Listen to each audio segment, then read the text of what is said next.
So Rachel and I took a class with the rabbi of the Fort Tryon Jewish Center, which was an earlier incarnation, or one of the first iEngage programs.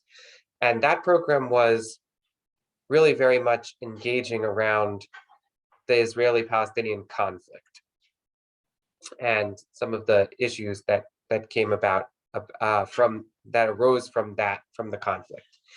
And we are going to address some of those concerns. That is to say, a big thing that we're going to talk about is the nation state law, which was passed by the previous Israeli Knesset, and what it means to have a nation state law in the context of a nation that of a country that has a 20% minority population in it, right? The Palestinian Israeli Arabs who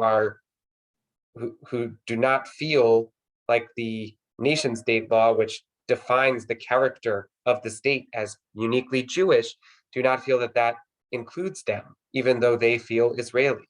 Oh, we're going to talk about that issue. We're going to talk about a few other issues in practice on the ground in Israel.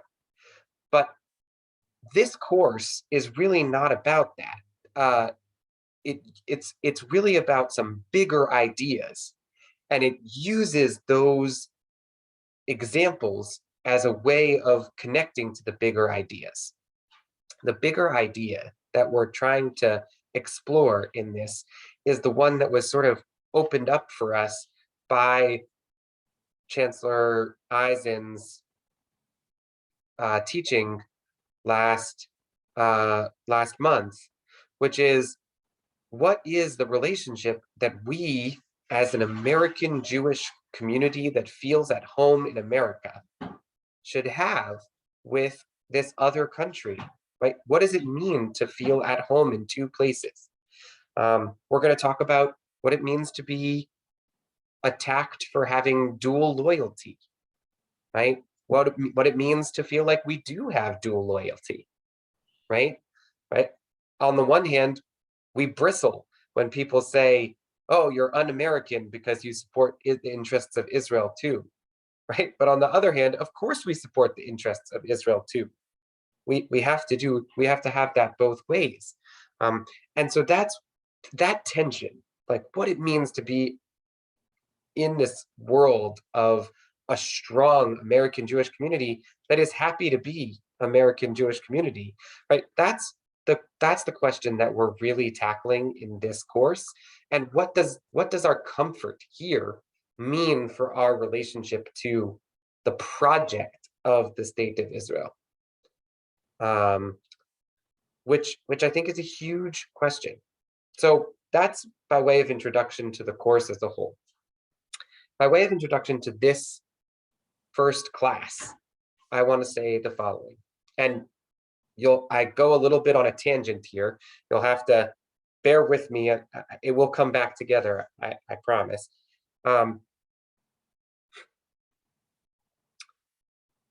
Who is the hero of the Haggadah?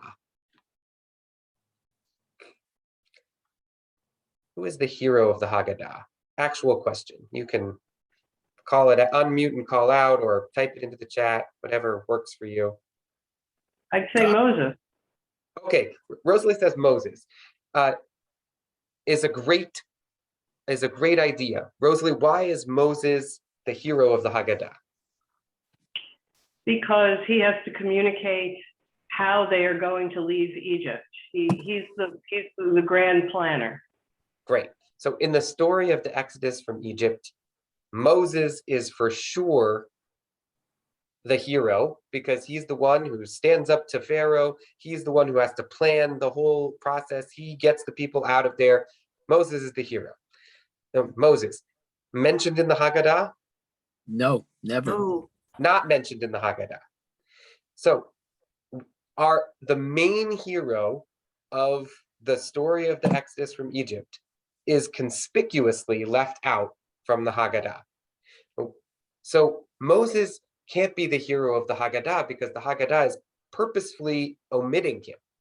Well, usually when people ask this question, what answer are they looking for? Who is the hero instead of Moses? God. God, right? So I was expecting somebody to immediately jump in with God, and there's no question that there is a voice in the Haggadah that wants you to think that, right?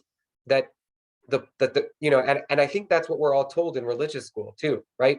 We leave Moses out of the Haggadah because we want to emphasize God's power, and that's why we say that it's God who took us out from Egypt, God and not an angel, God and not a seraph, God and not a heavenly being, right? It was God who did it, right? I alone and no other, right? That's a quote from the Haggadah. It's a midrashic interpretation of one of these passages from Exodus. That's like right before the 10 plagues. We read it's God who's doing this. God's bringing the death of the firstborn. God and no other. No, I think that God as a hero of the story is a great answer, but I don't think it's the Haggadah's answer to who is the hero of the Haggadah. I think the hero of the Haggadah are the rabbis who are sitting around the table telling the story of the Exodus from Egypt. And the reason that I think that is because the characters that get named over and over and over are the rabbis who are around that table, right? Rabban Gamliel, who tells us the 3 things you have to do on Passover, and Rabbi Elazar ben Azariah, who tells us this interpretation of what it means to be 70 years old and to really understand this Torah verse for the first time, and Rabbi Akiva, Rabbi Tarfon, right? These are the guys who came together to give us the Seder that we have, right? They're the ones who explicated the verses from Deuteronomy. My father was a wandering Aramean. What does that mean, right? He went down there to sojourn. What does that mean? He was few in number, right? And each word from that passage gets a midrashic explanation, right? Gets the rabbis explain what that word means. The rabbis are the real heroes of the Haggadah. So the word Haggadah means to tell, right? To tell the story, right? If we wanted to tell the story of the Exodus from Egypt, and we just wanted Moses or God to be the hero, we would open up the book of Exodus and read it, right? We're going to do it not tomorrow, but the day after tomorrow, on Saturday morning. We're going to open up the book of Exodus to chapter 12. We're going to pick up where we left off from last week, right? And we're going to read about the last 3 plagues and the laws of getting of the new moon, and how to pick out the Passover offering, and the blood on the doorposts, and that the people had to leave, and that they couldn't even let their bread dough rise, right? That's the Torah portion for tomorrow, for this week, Parashat Bo, right? If we wanted to tell the story of the Exodus, we would just read Exodus. It's a great story, but we don't read Exodus. We read the Haggadah, and the Haggadah is not the story of the Exodus from Egypt. It's the story of the Jewish people telling the story of the Exodus from Egypt, which is why the most important passage in the Haggadah is, in every generation, you have to see yourself as if you yourself left Egypt. It's not about telling the story of the Exodus from Egypt. It's about you telling the story of the Exodus from Egypt. It's about your story. So one way to understand what the Jewish people is,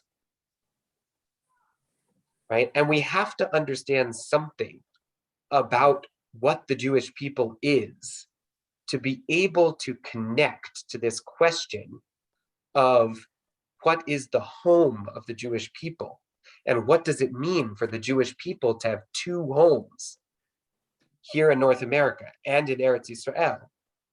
What does it mean to be in this place of tension, right?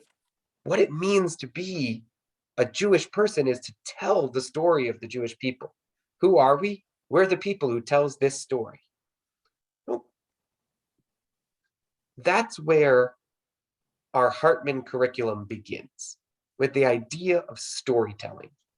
And so I'd like to begin our class by having people go around and very briefly share a little bit of your story, what your name is and why you're here.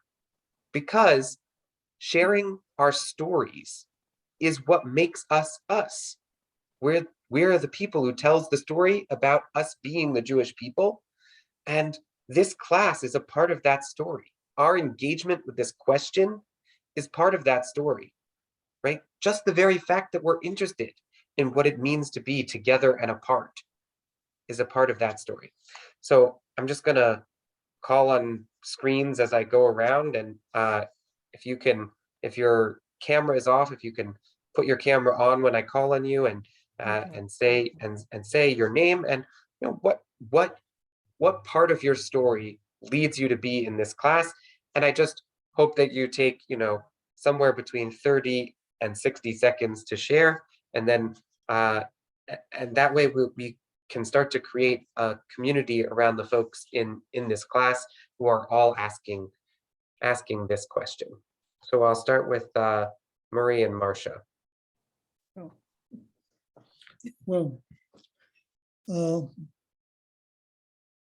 our story, first of all, is that we're married.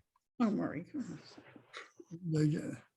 To me, the story begins with having come to life again after World War II and being able to come to America and join the Jewish community, and being part of the Jewish community felt a certain revitalization, a certain revival. And I find the Jewish community, being among the Jewish community, very invigorating and feeling comfortable in their life. And of course, being in America, in the freedom that which we enjoy enables us to exercise our Jewish way of life. And Beautiful. so I was going to say before about the heroes of the Haggadah, and you have already said it, but I was just brought into a little bit. I said, the reciters of the Haggadah, year after year, are the heroes of the Haggadah. That's it. Keep the Jewish That's right. people alive. I agree with that. You, right? You're the hero of the Haggadah, right? Yes. Marcia, did you have anything to add to that? No. Okay. All right. Except one thing, I'm just concerned among the younger members of the people don't seem to care that much at all. And I don't know what we can do about it. That's my concern. Mhm. Yeah, I think that's a huge question. All right. Andy, you're the next person on my screen, but your video isn't. Ah, there you are. Great. Thank you. Oh, you're still in that hotel. Yes. Yes. I'm not sure what you're asking by what is my story. Well, what brings you to this class? Interesting in learning about Judaism and why these aspects should be important to me. All right. Thank you. Sonia. I feel a strong tie to both countries, and I don't think that Israel has yet defined her place among nations. I do believe the prophecy that Israel will be a light among the nations, and I'm really curious to see what that role is going to be, and maybe we'll get a glimpse of it in this class. Nice. All right. Bas.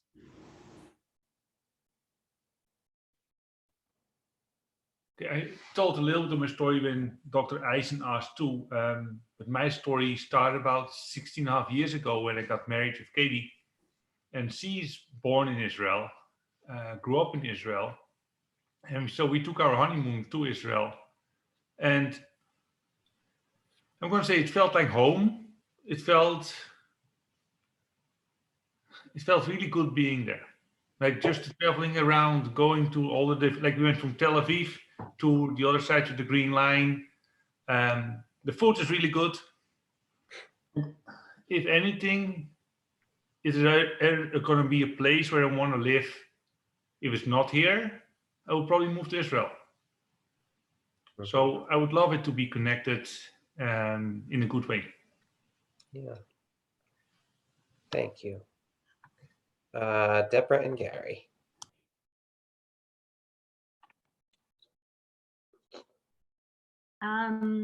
My connection to my Judaism has always been strongest through my connection to Israel.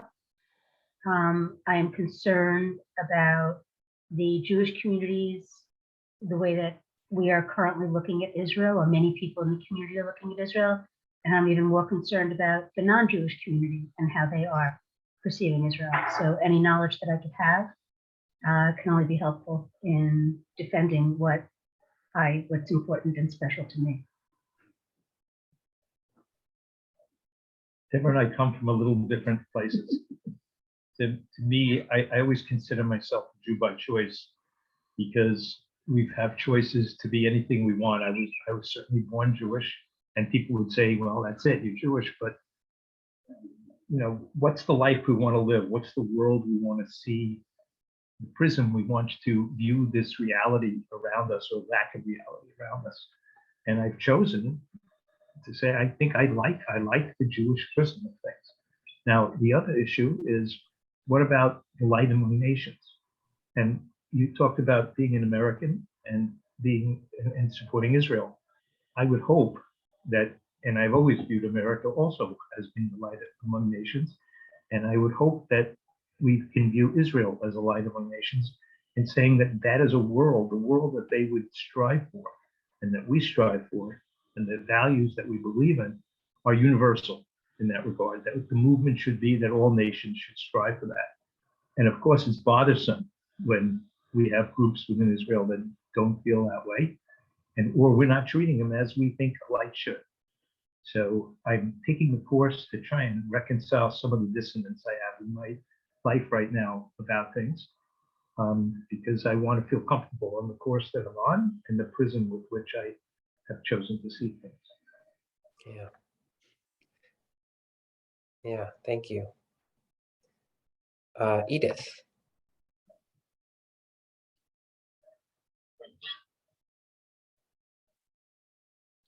I have had a battle probably since about age 10 on what my relationship to Israel should be. There were people in my extended family who were counsel for Judaism. My mother was very, very active in Hadassah, and that has really remained my connection with Israel.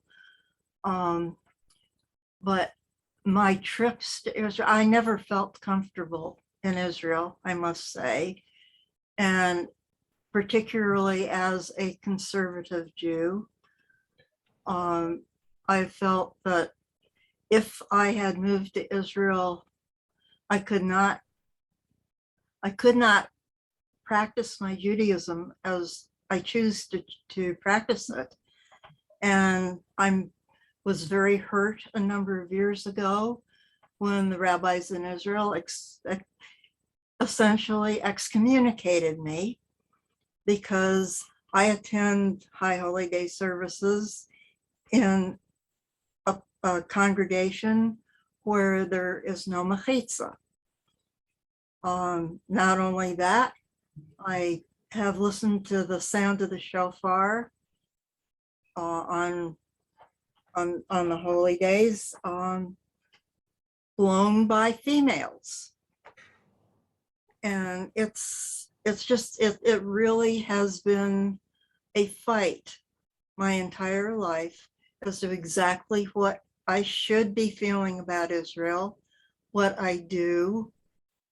And will also say that I am the daughter of refugees. My parents would have made Aliyah, except that the British mandate in its wisdom said, you can make Aliyah, but despite the fact that my father had his brand new MD, only under the condition that they would live in a kibbutz. To which my father's response, he has told me, was, I spent my life not to be a farmer. I'm not going to start now. And it has been that sort of relationship that I've been living with for my entire life. Thank you. Ellen.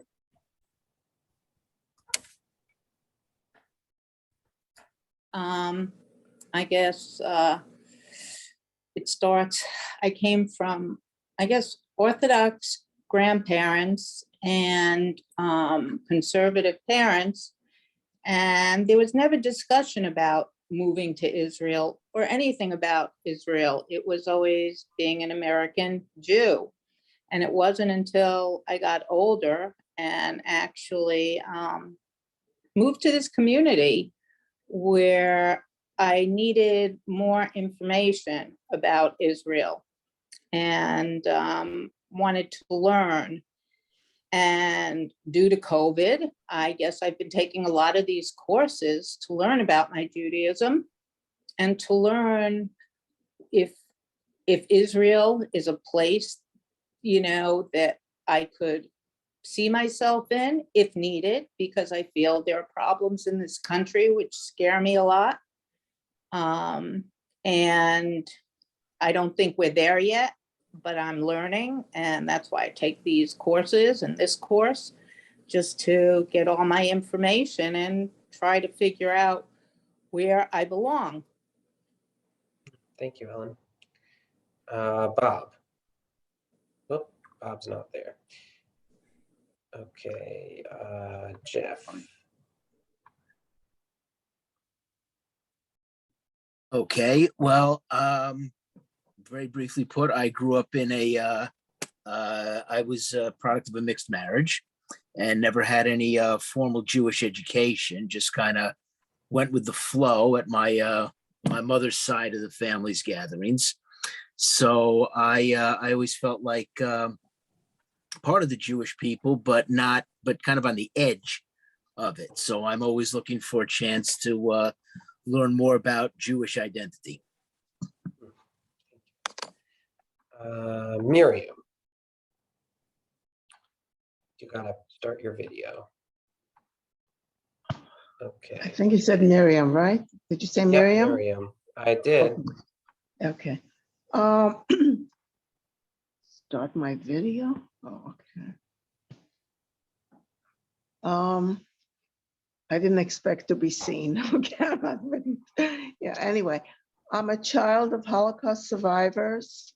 I grew up in Israel, so I have very strong feelings for Israel. I lived here for many years, so I love this country too. So I love both countries. So I thought this course would be interesting to listen to, but I didn't expect to talk. I was just here to listen. Well, I'm really pleased that you spoke a little, and feel free to speak more if you want. All right, Rosalie. I'm glad I heard Miriam just now.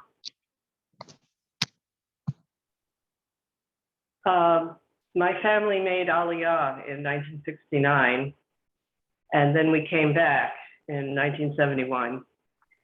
And I've been back. I went back in the 80s, and then I went back briefly. I mean, I went back, lived on kibbutz, actually. And in the 80s, I was very gung-ho about working on kibbutz and being in kibbutz. I was excited by the history of the kibbutzim and the founding of the country, and how and what they did agriculturally and how they, established themselves. I mean, that part of Zionism appealed to me. But as I got older, I found I felt very conflicted about Israel. I would meet people who lived in near the Gaza border who were very pleased about all the rockets coming down into Gaza, and I didn't think that was admirable. And I question Zionism now.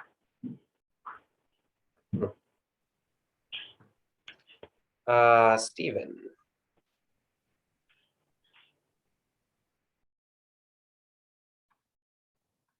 I am, contrast to Jeff, I am the project of an unmixed marriage. Neither of my parents was Jewish.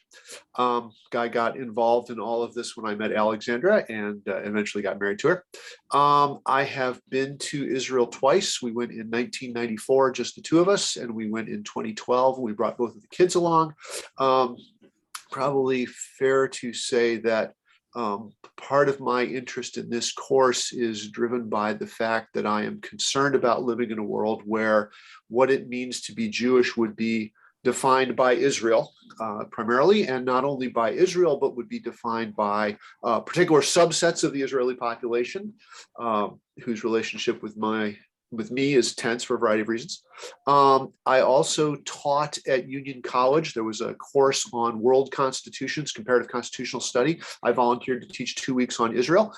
I taught a class on the nation state law. So I'm curious to hear what people have to say and think about that. Well, I'm excited to hear what you have to say and think about that too. It's the treatment that this course gives it is very interesting, I thought. I mean, having listened now to almost all of the lectures, I'm still getting through the last couple.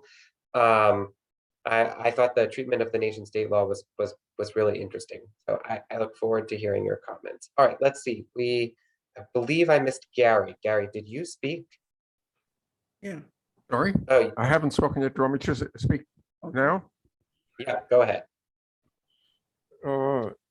My story, I guess, is one of an interrupted Jewish background, quite intensive as a small child, and then family move, little contact with Jews for decades, began to feel that being Jewish was not very important. And then in adulthood, kind of a reawakened interest in what exactly was my connection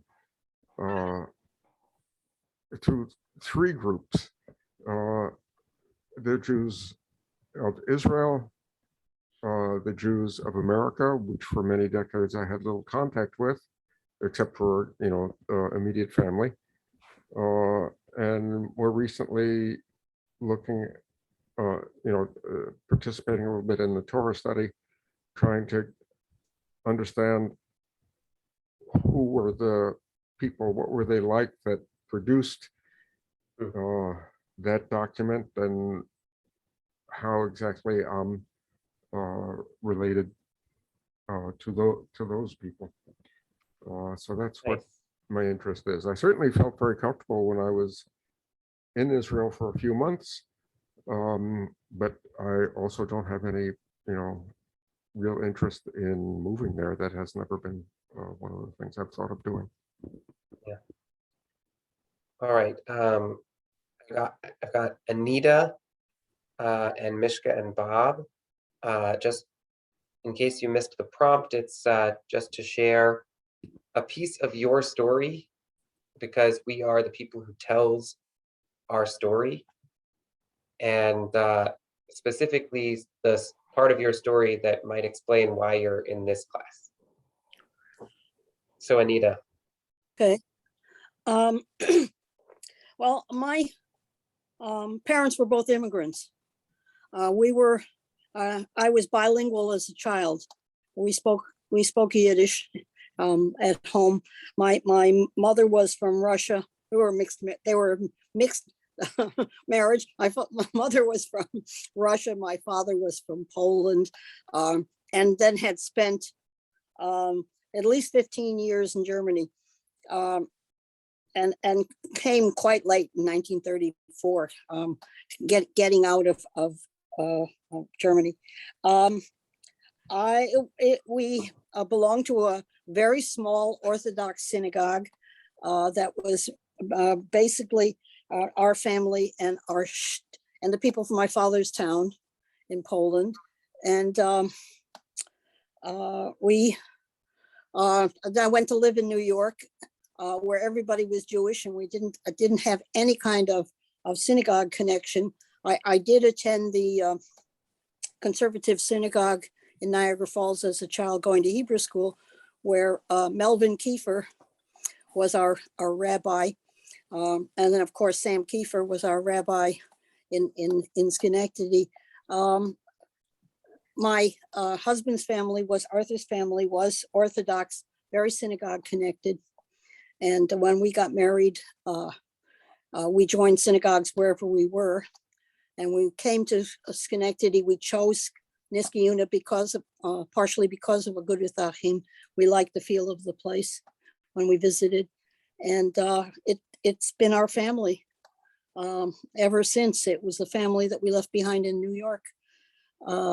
And we have visited, I have made 4 visits to Israel. My husband went during the Gulf War as on Volunteers for Israel. And I have not been in Israel since the early 90s. Time to go again. I would like to go again. Yes, and I would really like to go with my both my sons, my older son with his family and his family with my grandchild. We are hoping to take a synagogue trip, so I hope you consider bringing them along. Yeah. Well, if it works. Yeah, if it works. Yeah. All right. Michigan Bob. Separate or together? Separate. Mishka, you missed separate there. I was just keeping track of who. Okay, my connection to Israel at this moment is family and friends. I've been to Israel 7 times. The first time I ended up on kibbutz, a Spanish-speaking kibbutz. So my Spanish got better than my Hebrew. My cousins from Chile were there, and I wanted to be with them, having never met them before. The second time I worked, in my past life, I was an archaeologist, so I worked on a dig for 3 months at Lachish.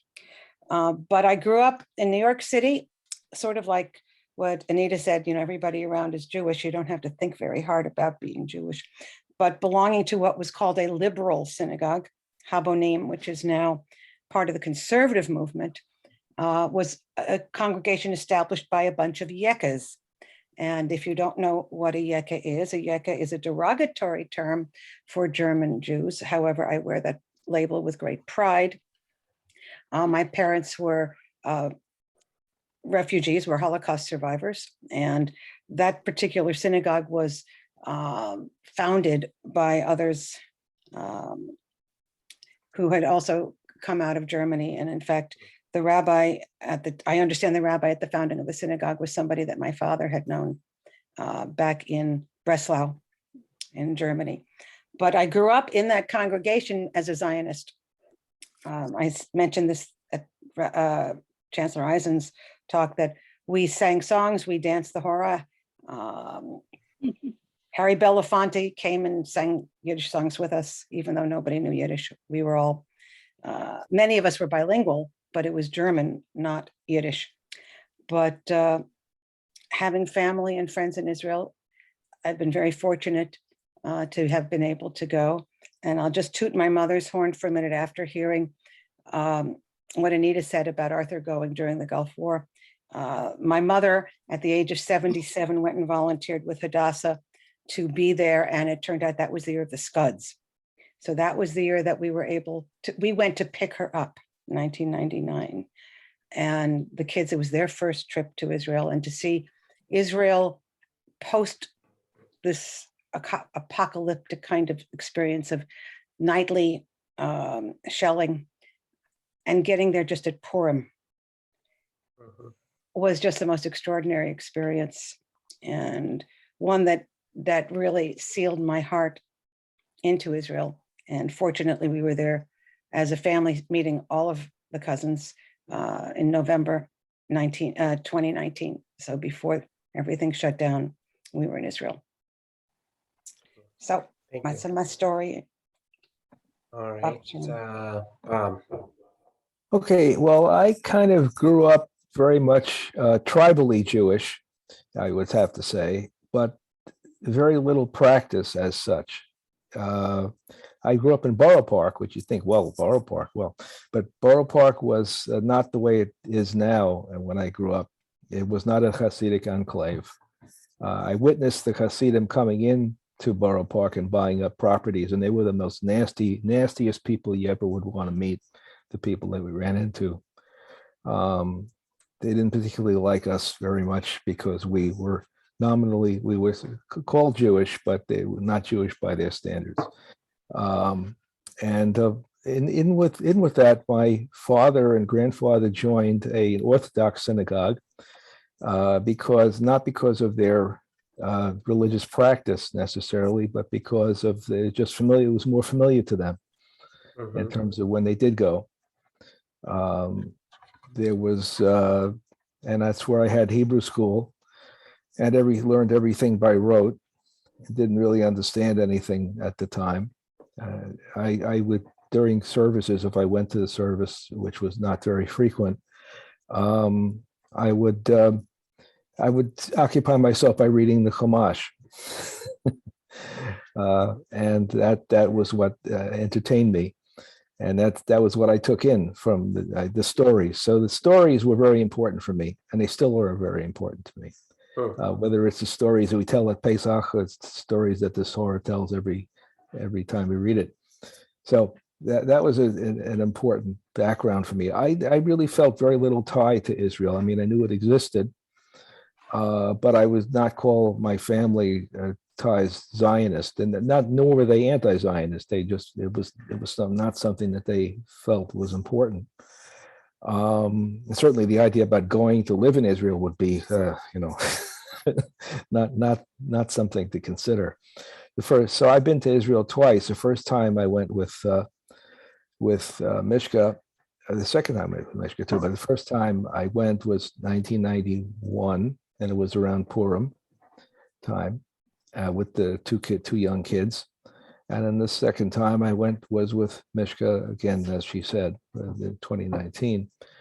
And in neither case did I feel like bending down to kiss the ground or say, this is my land, or this is where I belong, or I didn't have that emotional feeling. I have an intellectual appreciation for Israel, the land, Israel, the state of Israel, yet I don't feel like I have an emotional connection to it.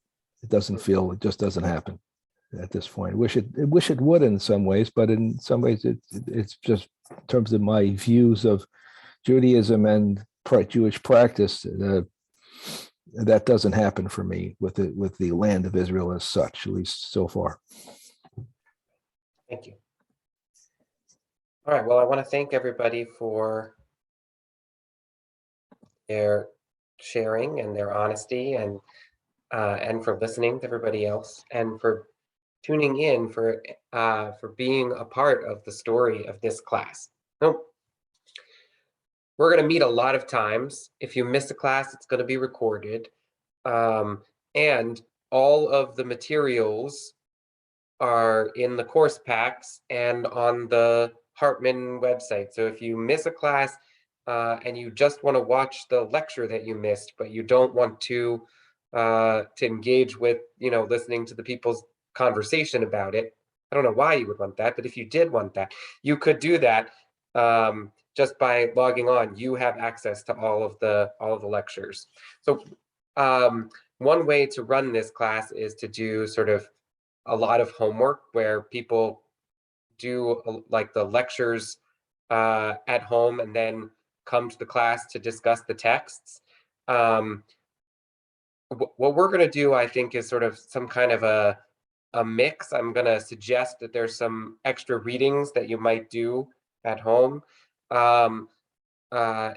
And certainly if you preview the texts that we're going to look at, it will help for understanding the class. But we're going to, most of the time, start with the text study, and then we'll do the lecture, a little discussion about the lecture and the texts, and then we're going to watch the conversation. So like each of the lectures is two parts. There's a 20 to 25 minute like lecture from a scholar, and then there's a conversation, a facilitated conversation, either with 2 or 3 folks. And then, so my hope is that most of the time we'll do a text study, we'll do the lecture, we'll do a conversation, then we'll watch their conversation, and then we'll close the class by participating in the conversation that they had. So that's ambitious. We might not get to all of that in every class, and there are a couple of the lectures are not in that format. So there will be some times where we don't do that. And certainly this first time, I wanted to spend a while like getting to know each other, and also sort of thinking about this broader idea of storytelling before we jumped into the first lecture at all. And one of the things that I think is really cool about this course is you get to learn from me and with me, but also from the scholars at the Hartman Institute. And in some ways, right, they are able to give you background and expertise that I can't do by myself, which is why these sort of turnkey curriculums that come with the videos and everything are good. So right now we're going to jump into the opening lecture. I'm going to do it by sharing my screen. And I've optimized for a video clip. This is our first lecture, I Engage, from the Shalom Hartman Institute. Message me or something if you can't hear it for some reason.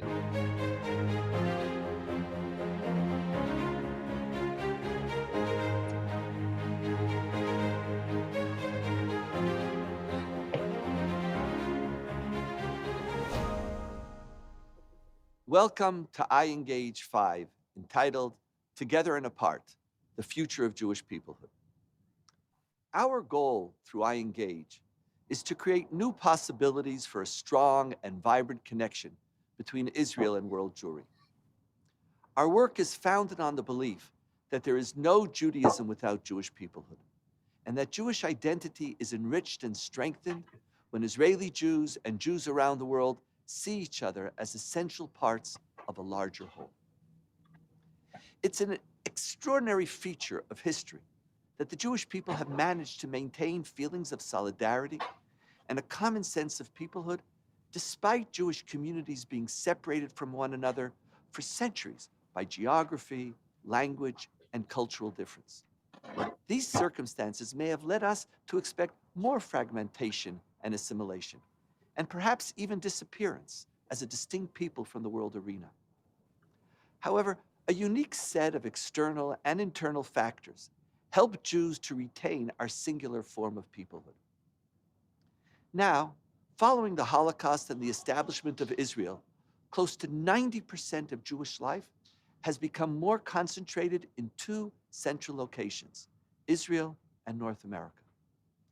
Nevertheless, Zionism and the return to our ancient homeland itself in the 20th century served as a major source of Jewish unity, which transcended denominationalism and created deep feelings of common identity and connection.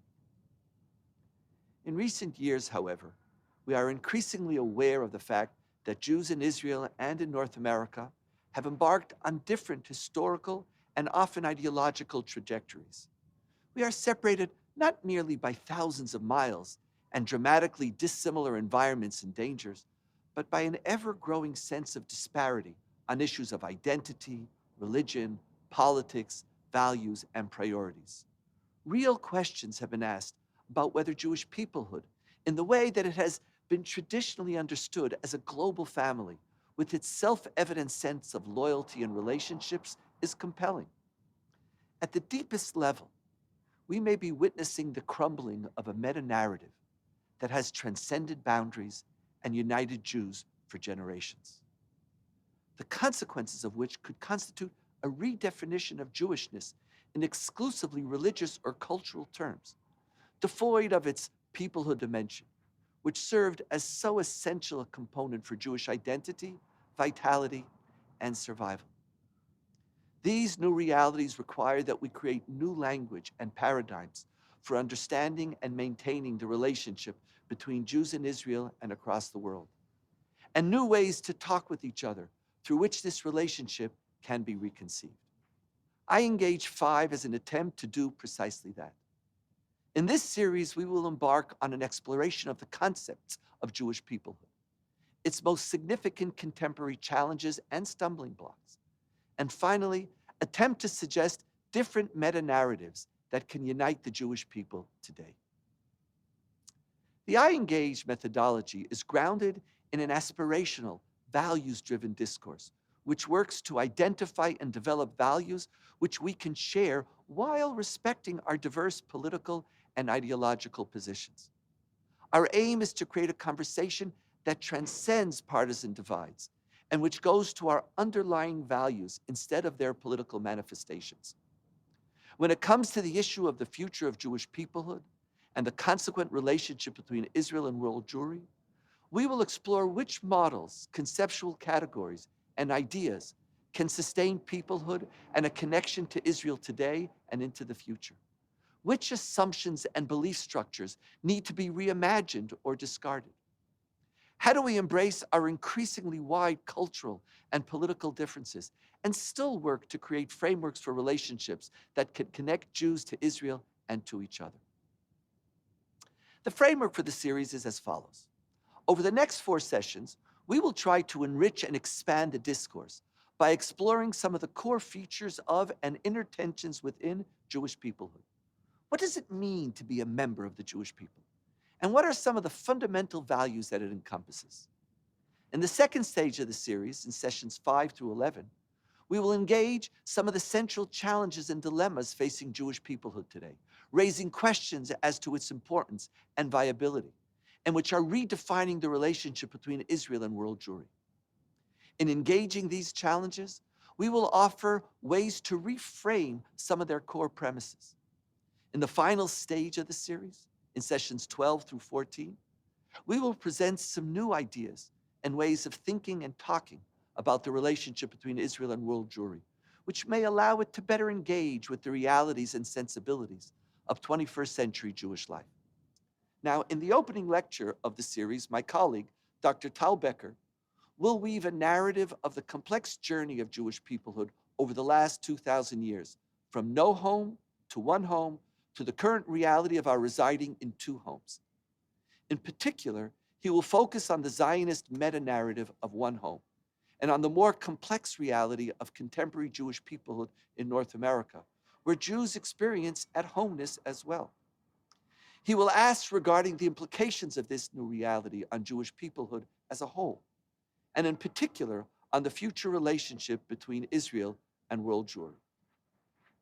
He will then explore these issues in greater depth in an interview with Rabbis Angela Bakhtal and Dotan Arieli. Let's begin.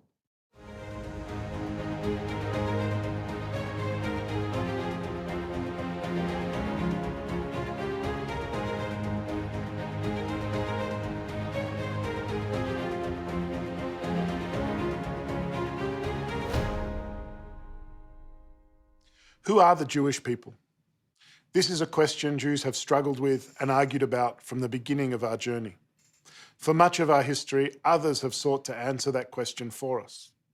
It is Pharaoh who is the first person to describe us as an a people.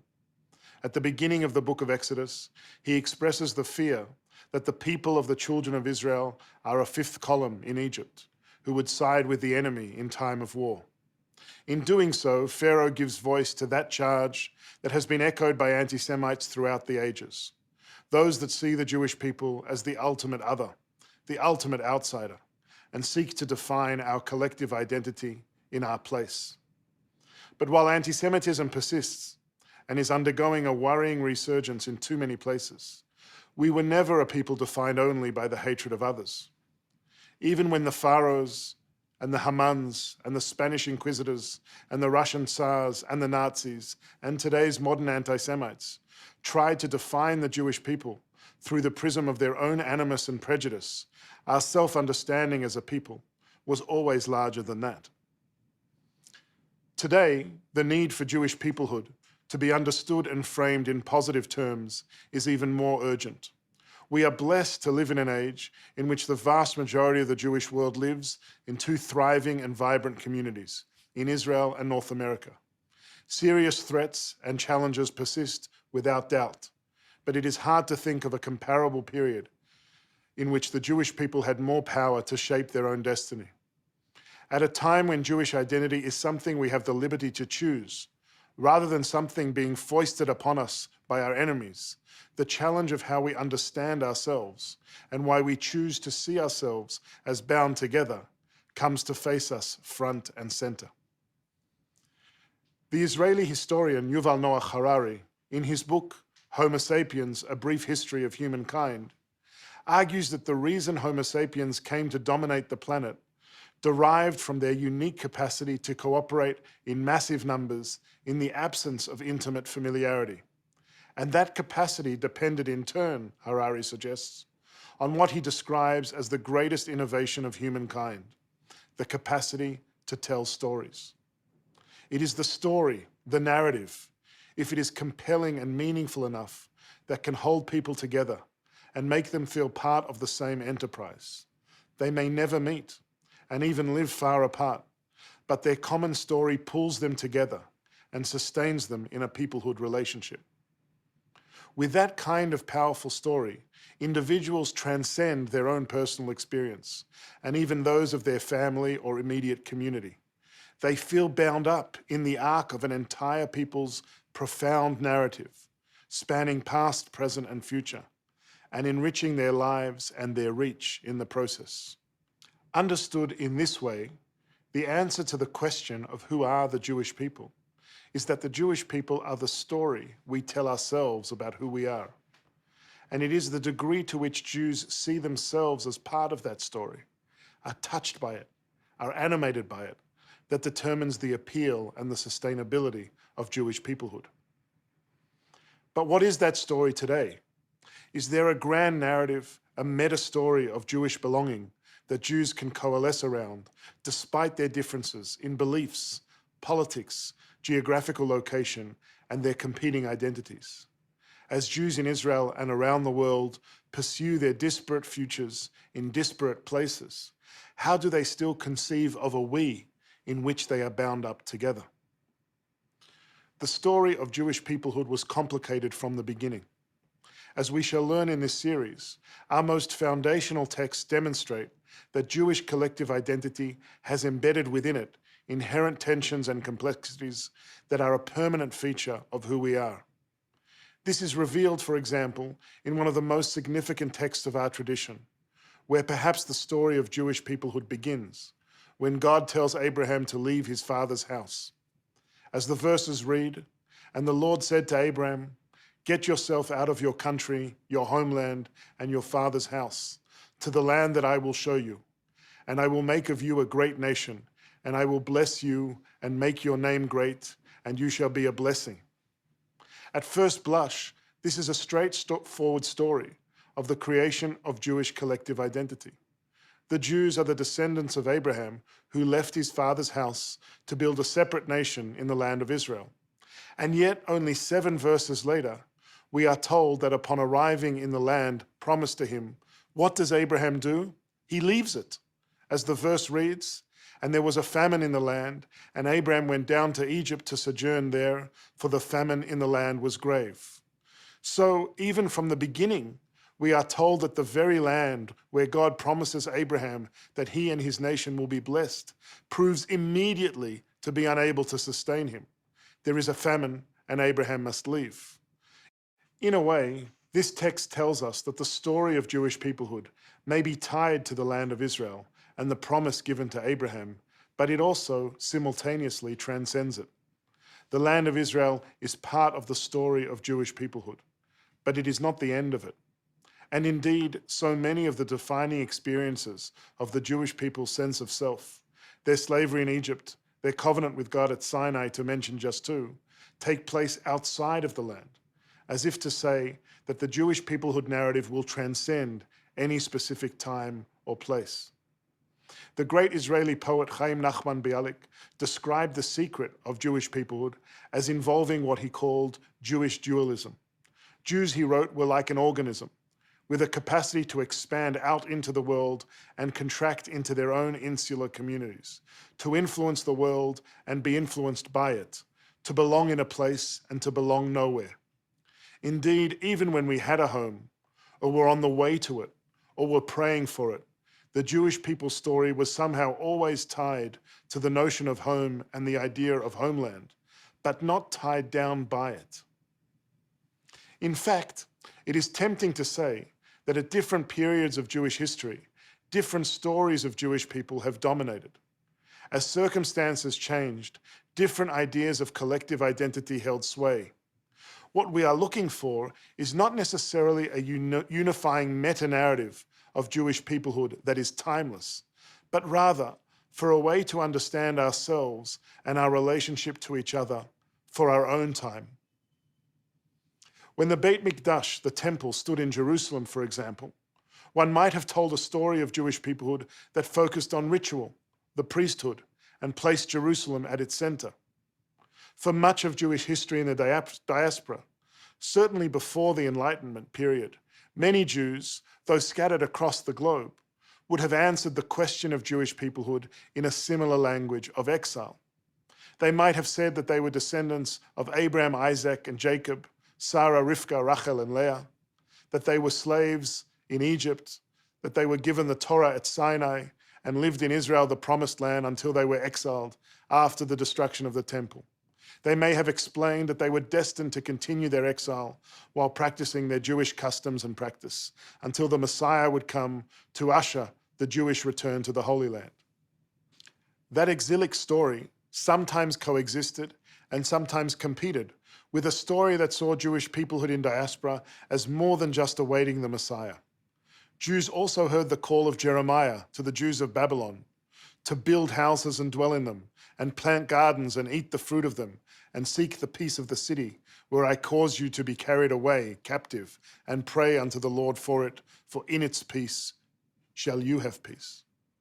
And Jews followed also the vision of Rabbi Yochanan ben Zakkai, who after the destruction of the temple envisaged and built a Judaism and a sense of Jewish identity centered on text study and prayer and righteousness towards one another, that prayed towards and for the temple in Jerusalem, but did not need an actual temple or sovereignty in Jerusalem to sustain it. These stories of peoplehood were not, of course, enough to hold everyone together. Many Jews were lost to assimilation and the cultures in which they lived, or to the persecution to which they were so regularly subjected. But it is nonetheless astonishing how resilient these stories were. One might have expected that in a reality in which Jews were separated from one another for centuries by geography, language, and culture, that the sense of Jewish peoplehood might have completely fragmented and even disappeared. But somehow, these stories of collective Jewish identity were sustained and kept Jewish peoplehood alive. In many ways, the establishment of Israel following the Holocaust gave birth to a new meta-narrative of Jewish peoplehood. Zionism and the return to our ancient homeland became itself, especially in the early decades of the Jewish state, a major source of Jewish unity, and created deep feelings of common identity, common connection, and common purpose. While Zionism was initially unpopular and disputed in the Jewish world, its necessity became unquestionable in the face of the Holocaust. The cause of re-establishing a Jewish national home in our ancient homeland became a project of Jews and of Jewish peoplehood that held us together in community. In fact, it might be said that Israel was seen at times as the solution for the Jewish people. It would provide the answer to three perennial questions that had preoccupied the Jewish people throughout their history. How will we be safe? How will we be normal? And how will we be exceptional? The answer to all three at the time of Israel's establishment was one: Israel. In Israel, we would finally be able to defend ourselves. In Israel, we would finally be able to join the family of nations and be accepted as legitimate.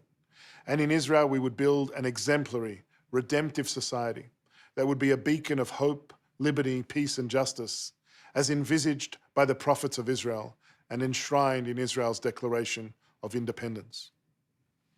It is important to pay attention to the shift in Jewish consciousness and in the Jewish peoplehood story that was brought about by Zionism and the miraculous rebirth of the State of Israel.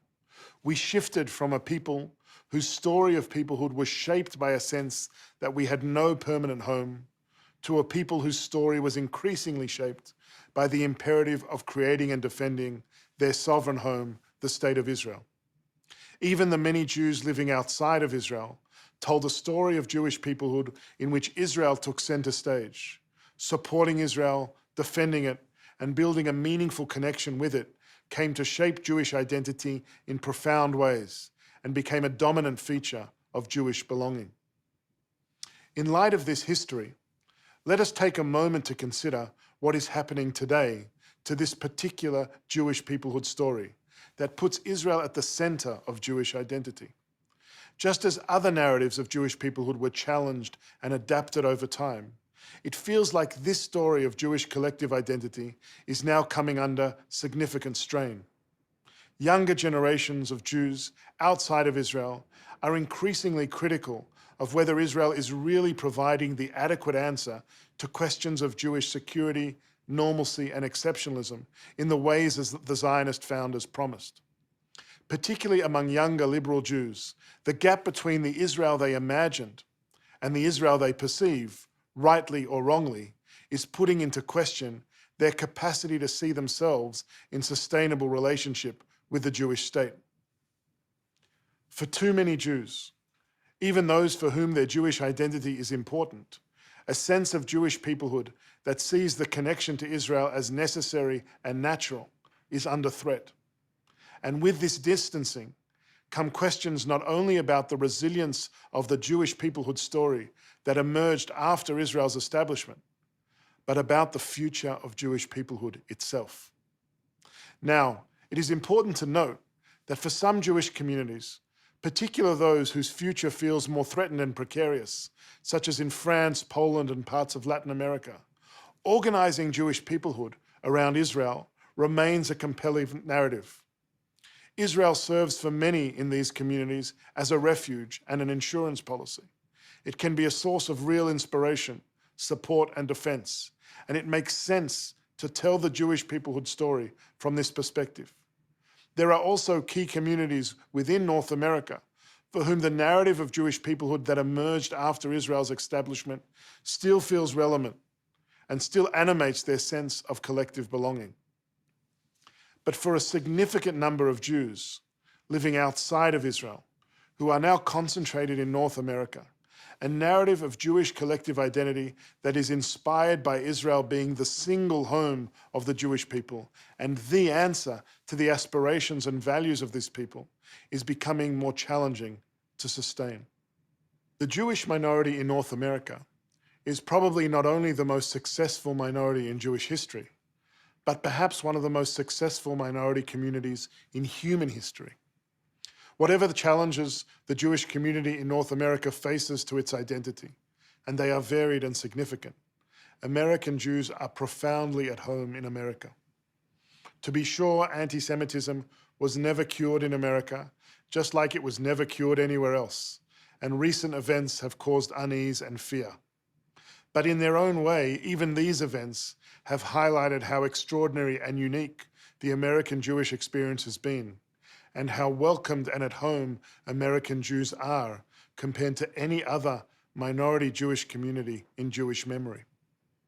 It is not just that the language of exile is not compelling as a story of Jewish peoplehood for overwhelming numbers of North American Jews. It is that even the newest story of the rebirth of Israel as the home of the Jewish people is challenged by a generation of North American Jews who are embedded and at home in America and see themselves as an integral part of the American story. In an important way, this sense of at-homeness was always a feature of American Jewish identity. Part of the uniqueness of the American story is that it aspired to offer its minorities not merely tolerance, but belonging. It took the American Jewish community a long time to actually realizing something approximating that sense of belonging, but the promise was there. And even when the Zionist story was at its most compelling, it always had an uneasy relationship with an American Jewish at-homeness that could not fully buy into a Jewish peoplehood story that saw Israel as the only home and the only answer for the Jewish people. In this spirit, it is worth quoting the words of the leading figure of the American Jewish community at the time of Israel's establishment, Jacob Blaustein, who said as early as 1950, quote, "There are a few unthinking Jewish nationalists who appear to want to assign to Israel the role of ingathering Jews from all over the world, in the false belief that Jewish life outside of Israel, in exile as they put it, is without spiritual value, cultural significance, or hope of personal or group security. We repudiate vigorously the suggestion that American Jews are in exile. The future of American Jewry and of our children and our children's children is entirely linked with the future of America. We have no alternative, and we want no alternative." End quote. Today, as the Holocaust moves from memory to history, and as American Jews become even more cemented within the American political and cultural landscape, Blaustein's words resonate with even more appeal for many in the American Jewish community. To put this another way, the Jewish people have moved in less than a century from a people with a consciousness of having no home to a people that have two homes, in Israel and in North America. Perhaps for the first time in 100 generations, the Jewish people do not ask the question and do not answer the question, where do we go next? They are at home. They are not going anywhere. But, and this is a crucial difference, that home is in two separate places. This Hartman Institute I Engage series asks the question whether and how a sense of Jewish peoplehood can be sustained in the face of this unprecedented reality of two Jewish homes. It is paradoxical indeed that Jewish collective identity as a people was less questioned when Jews were scattered across the globe than it is today when Jews in decisive numbers are concentrated in two central locations. Jews could sustain a story of peoplehood when they were dispersed throughout the world. They could sustain a story of peoplehood when Israel alone was home. But can they sustain a story of peoplehood a full 7 decades after the Holocaust and the establishment of the Jewish state, when the Jewish world is almost neatly divided in two separate places with two separate realities? In each of these places, the next generation of Jews are growing, developing, thriving, and struggling with their own set of conditions and challenges. There are important relations and connections between these communities, of course, but also a hard set of questions to ask as these two distinct communities become increasingly ensconced in their two separate homes. How is a sense of peoplehood built and nurtured under these conditions? Do we have the language, the categories, the ideas, and the imagination to tell a story of Jewish peoplehood that works for this age and that can ensure that the relationship between Jews in Israel and Jews across the world remains dynamic and meaningful? Or perhaps is the project of Jewish peoplehood somehow and finally doomed? We should not underestimate the scope of this challenge. There is growing awareness that many Jews in Israel and North America see themselves as embarked on different historical trajectories. We are separated not just by thousands of miles, but for many at least, by an ever-growing sense of disparity on issues of identity, politics, religion, values, and interests. Some of these disparities are contested. Some are less than imagined. Some are the product of political and other factors that may become less acute depending on developments.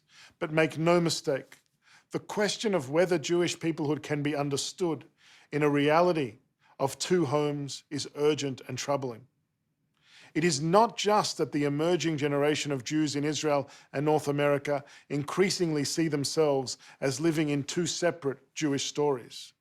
It is also that these homes often seem to be in competition with each other, and sometimes even view the other as a liability to the Jewish cause.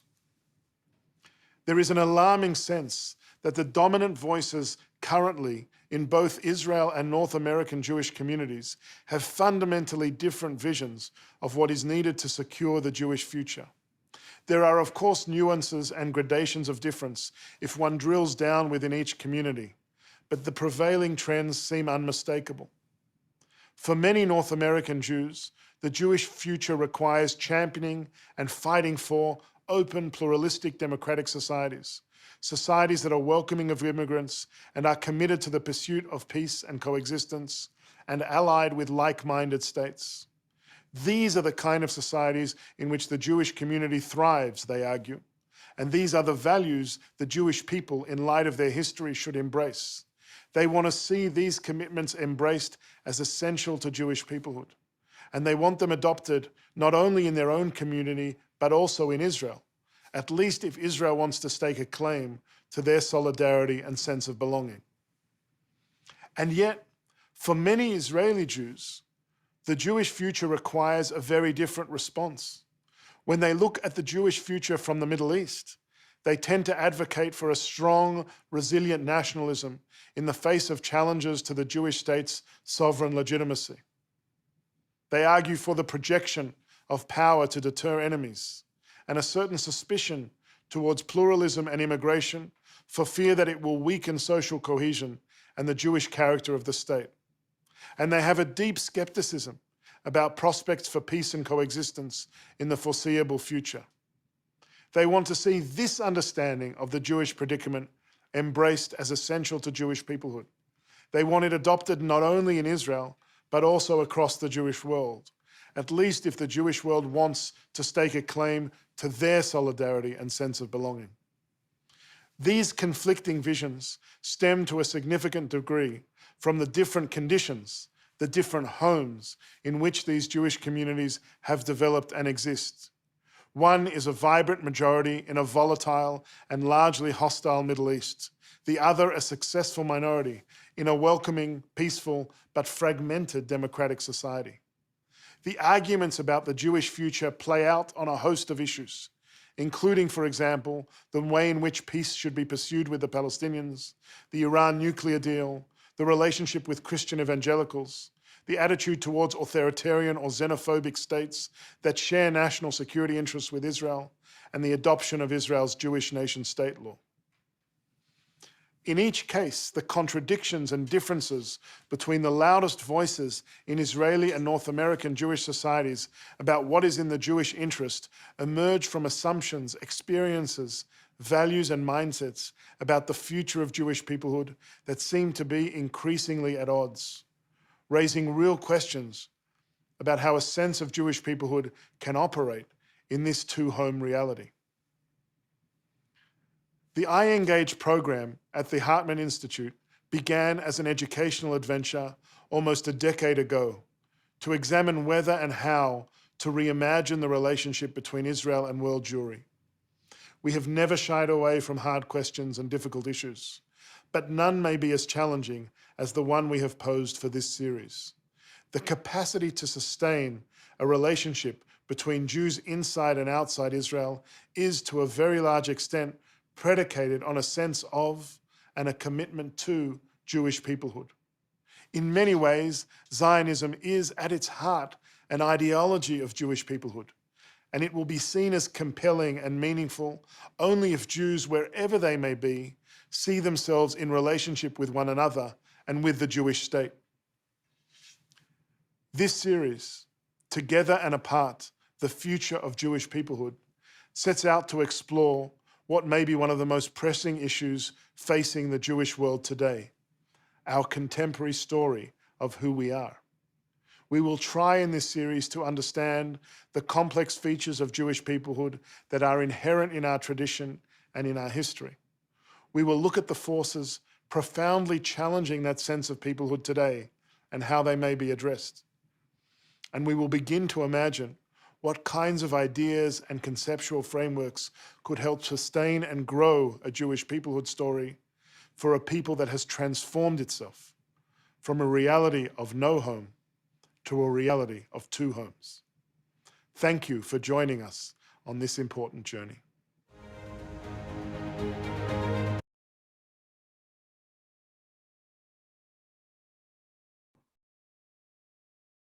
So there was a lot there. Just want to hear a couple of reactions and thoughts.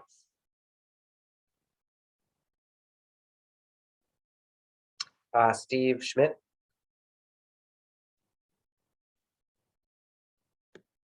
So I have several. I was taking notes during that because, you know, professors. I guess I'll start. Let me do quickly with two ones. I felt a distinct sense of patronization of being lectured about American Jewish identity by two Israelis. There are American Jews who could have represented us in this series. I'm sure the Institute Israeli, there are reasons for us, but it seems strange. I felt like it was being Eretz-splained, is the word. Yeah, can Americans speak for themselves on these issues? The other thing is that I thought was really interesting. There are Haredim in the United States. They are small, but probably the fastest growing segment of American Jewry. They don't fit this narrative. But they're going to be an increasing share of what American Jews are, and they're not going to have the same problems with Israel moving away from liberal democracy that most of us do have, probably all of us in this room have. So there's another perspective here of a small but growing segment of American Jewry that this story doesn't capture, and I had that reaction as well. Great. You'll like the conversation that we're about to listen to, which we'll close tonight's with, which has an American Jew speak for American Jews. Rabbi Angela Buckdahl, who is a rabbi at Central Synagogue in Manhattan. So her voice is really important in this. So I do hear that. For myself, I did feel like Tal Becker, with his background in like the sociology of these two communities, like does have a fair understanding of the American Jewish community. But yeah, it's an interesting point. Good. Any other comments? Deborah? Was that you waving? No, you're just playing with your phone. Okay. Murray?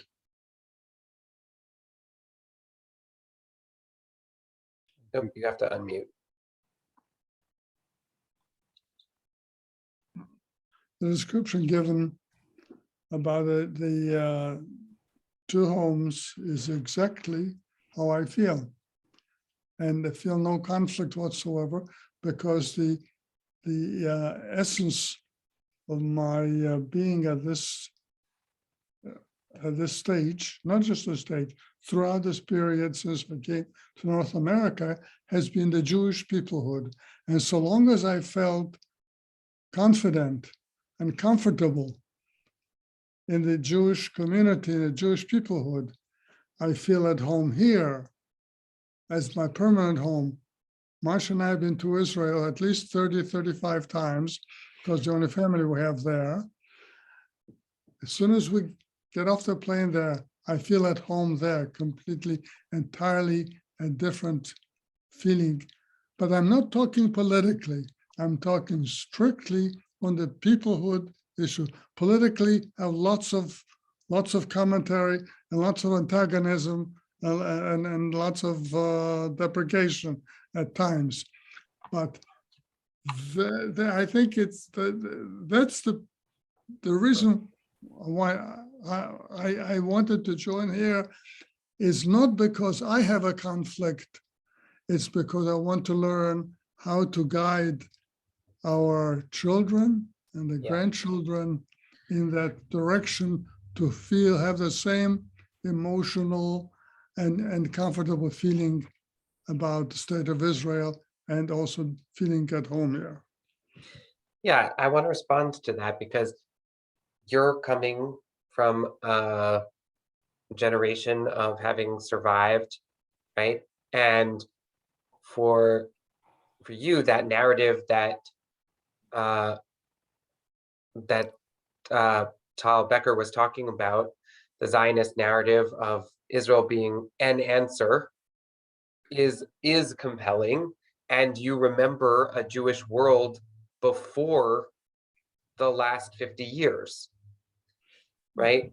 And I do think that this reality of growing up in a Jewish community that doesn't feel under siege, that feels vibrant and connected, right? Obviously, there's an issue of most American Jews aren't connected to Judaism at all. But even taking just the subset of American Jews that are connected to Judaism, right? This idea of like at-homeness that we feel, which doesn't necessarily need another place to call home, right? I think that's a huge question. Can we say that a 20-year-old Israeli who grows up in,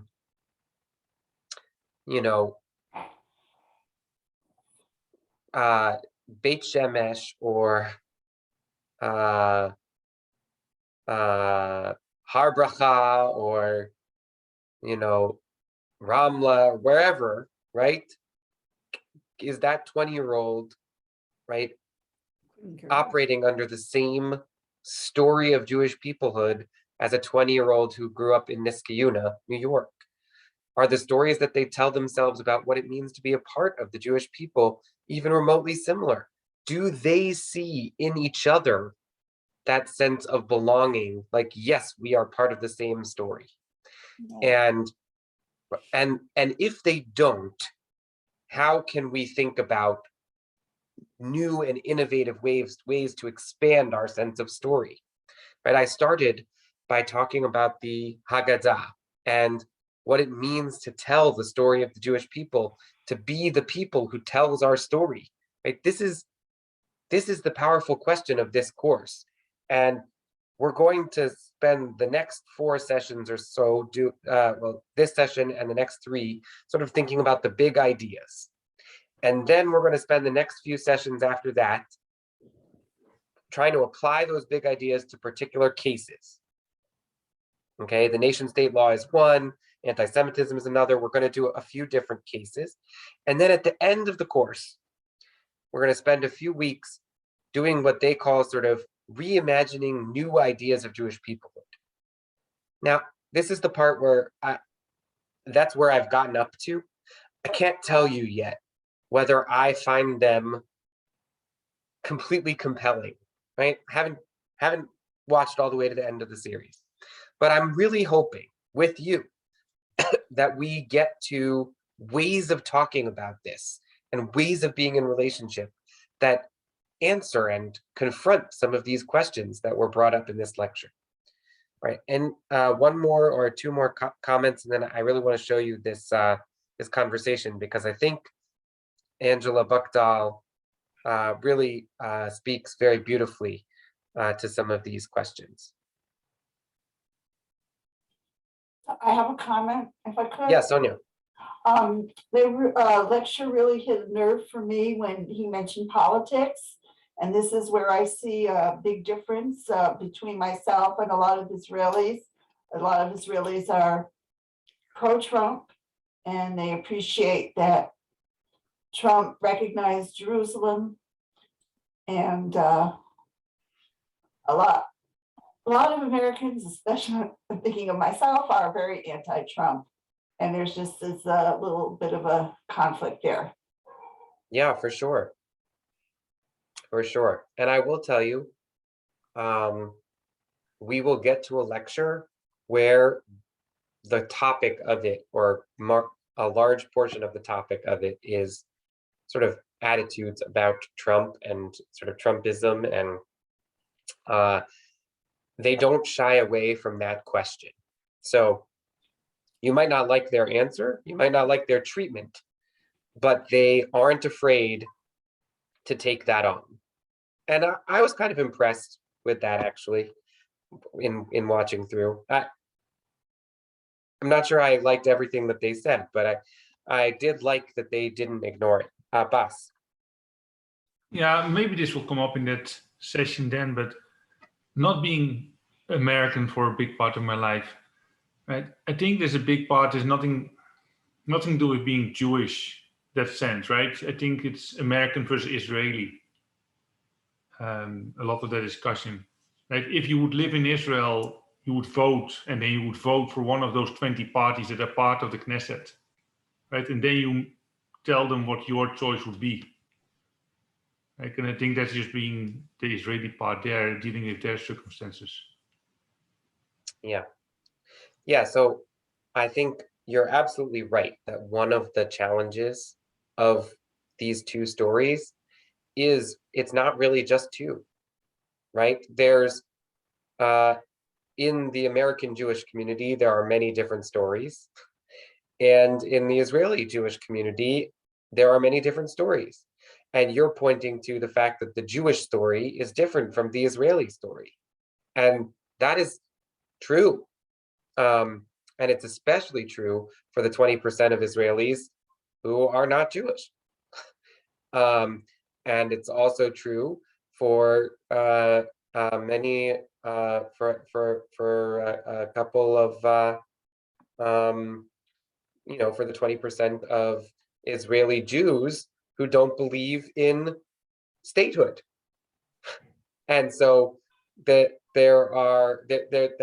those stories are also competing in this milieu. And right, it's not fair to be as sort of this side as this lecture was. And I think he knew that. He said, I'm speaking in broad generalizations, there's swaths, right? And the question of the other 1.5 million Jews who don't live in either of these places is also a part of this question, right? There are 13.5 million Jews in the world, and about 6 million live in Israel, and about 6 million live in North America, and about 1.5 million live in other places. And the other 1.5 million, which is a significant part of our 13 million, right? That is not really spoken to in this particular question of 2 homes versus no home. Steve, I saw that you had one more comment to make, and then we'll jump into this. You kind of touched on this a little bit, what you just said. There's a distinction between feeling a sense of peoplehood with Israeli Jews and feeling a dedication to the Israeli state. And I think those are separate things. And I thought this video those concepts were not as clearly distinguished as might have been helpful. Yeah, I think that's fair. I do. Okay. All right. So we'll do this last bit, and then we'll have a chance to discuss and close out. All right. Here we go.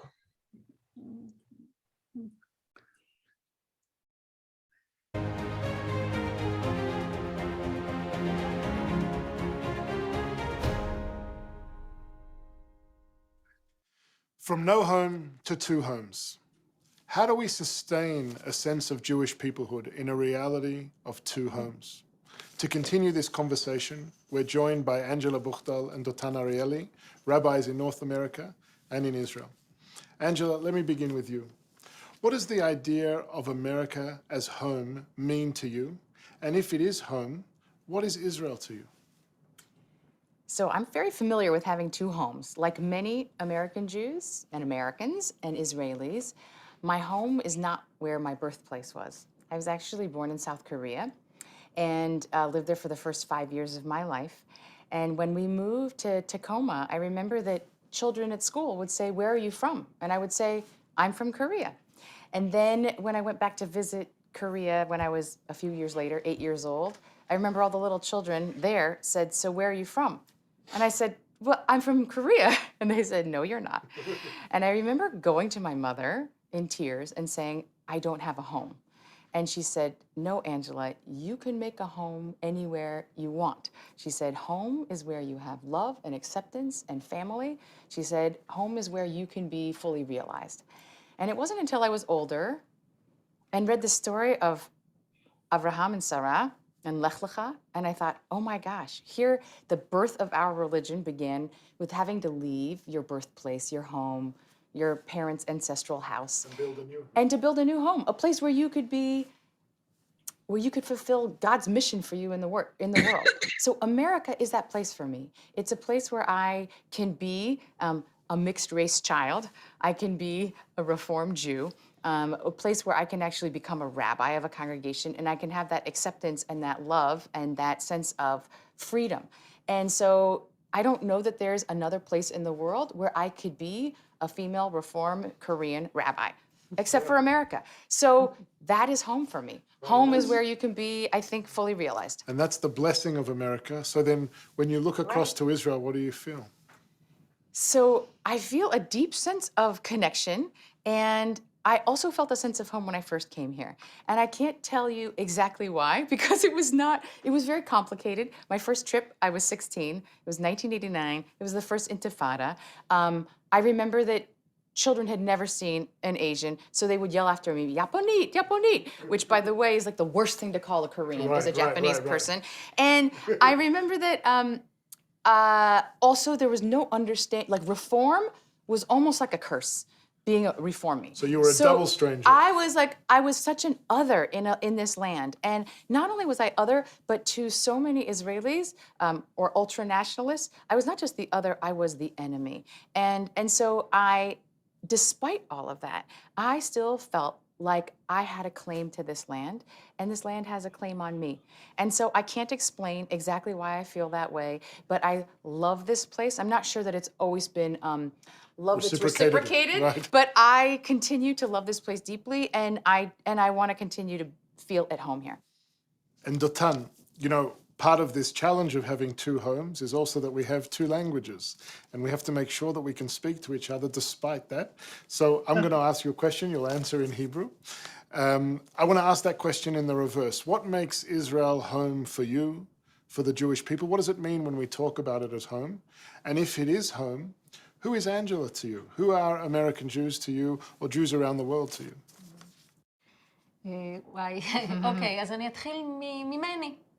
בשבילי זה הבית, אני דור חמישי בישראל. סבא רבא שלי נולד כאן, סבא וסבתא שלי, ההורים שלי, מצד אחד, מצד שני, רק אבא שלי, ההורים שלו נולדו במזרח אירופה. אבל הבית זה השפה, זה הנוף, זה הקיבוץ שגדלתי בו. זה שכל המשפחה קרובה, שאנחנו חיים ביחד בתוך קהילה אחת, נפגשים, צוחקים, שרים שירים בעברית, חוגגים פסח ביחד, חוגגים קבלות שבת, סוכות, עושים סוכה, בשבועות מביאים ביקורים בטקס של הקיבוץ. זה תחושת הבית, תחושה שאני חלק מהאדמה הזאת, ממש כמו איזה, כאילו צמחתי כאן וגדלתי כאן מאז ומעולם, בדיוק, כמו איזה צמח. ובמובן הזה זה הכי טבעי לי שישראל, שאני חלק מישראל וישראל היא חלק ממני. אני כבר נולדתי לתוך מציאות, נולדתי אחרי מלחמת ששת הימים, לתוך מציאות של ישראל גדולה וחזקה ויחסית. ובעצם כשהגעתי לארצות הברית, פעם ראשונה במפגש עם קהילה יהודית, עם אנשים כמו אנג'לה, אני הייתי בהלם. הרגשתי שחלק ענק מהיהדות שלי ומהזהות שלי לא הכרתי. ואולי אפילו הסתירו ממני. לא בכוונה, אף אחד לא... אבל זאת הייתה הרגשה שלי, שאני מגלה עולם שהוא כל כך עשיר, הוא כל כך מקסים. הוא בעברית ובאנגלית, בעברית עם מבטא אמריקאי, שזה גם קצת מצחיק, אבל זה גם קצת מעורר השתאות, כי יהודים אמריקאים מתפללים בעברית, משתמשים במילים עבריות, שאני מדברת אותם ביום-יום, והם עושים את זה גם אם הם לא יודעים עברית ממש. זה מעניין שלא הכרת את זה, כן?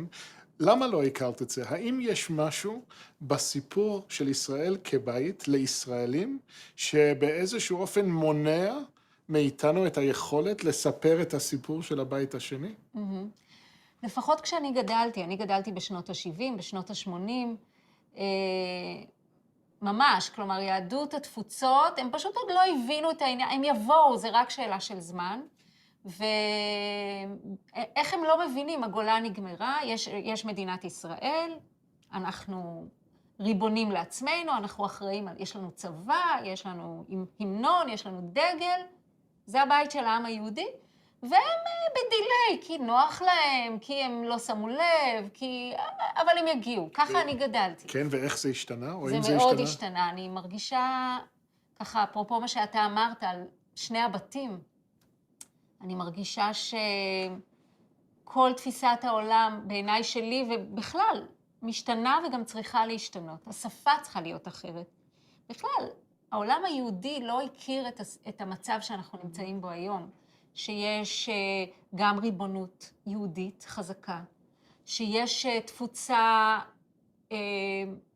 מרכז יהודי בטוח, שחי בביטחון וחלק מכל מה שקורה שם בצפון אמריקה.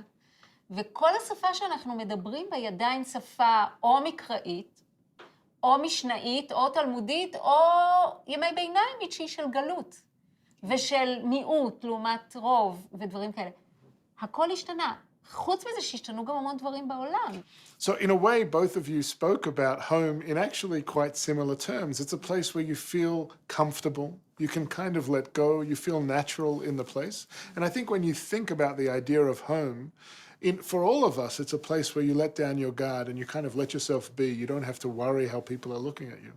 But here's the paradox. When you have two homes and you want to build a relationship between you, then is it enough just to say, oh, let down your guard, or do you actually have expectations that the other home has to meet for you, the other place has to meet for you, so that you can sustain a relationship with it?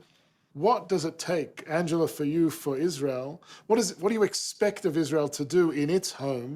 What do you ask Dotan to do to make you feel in relationship with it and not feel estranged? And Dotan in the reverse. Angela. It's such a beautiful story of how you feel at home. But in many ways, aside from, I guess, a connection to the land, it could be the story of Jews in America, too. You know, it's where you feel at home, it's where your family is, it's where you celebrate. And I guess the thing that would feel very different for me is if it felt like the ways that we express our Judaism in America would be valid when we're here. I think that's the biggest obstacle. I am completely understanding that that there are different ways. I actually feel it's a shame that Israelis don't have what seem like as many options to be Jewish as we have in America. But Dafka, it's not just not having the options, but actually looking down at what we're doing here and saying that's not real Judaism.